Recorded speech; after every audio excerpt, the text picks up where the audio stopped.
If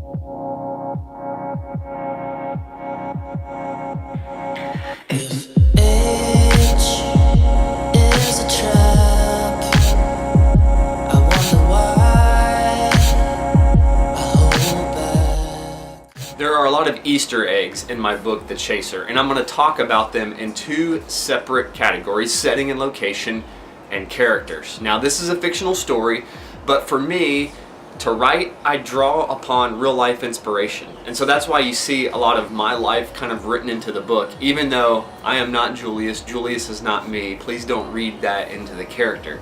But Julius is from a lot of the same places that I'm from.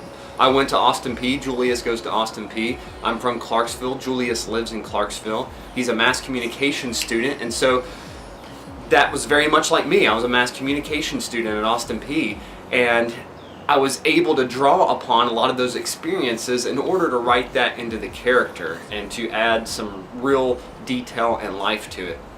Julius also ends up going to Texas. That's where I went off to seminary and went off to school.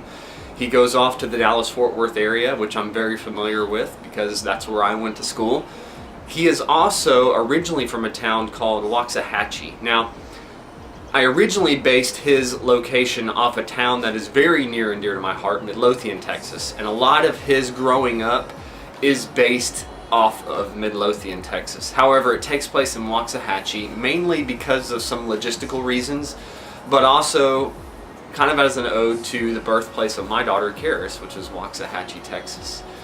But there's a lot of Texas in the story as well, and that is a place that is very familiar to me. And once again, I was able to draw upon real life experience.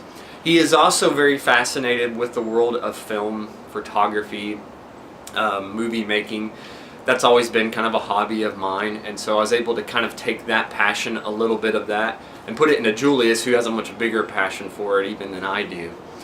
And also was able to incorporate some of my military and counseling and ministry experience all into some of the characters within the story, and I'll talk more about characters in another video.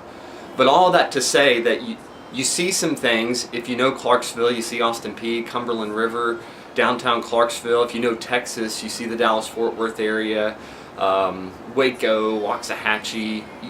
You see some of that come out in the story, and I think it's very exciting because even though it's a fictional story, it takes place in a very real world, and I think that makes the real issues that much more hitting close to home than maybe it normally would in a different fictional type story.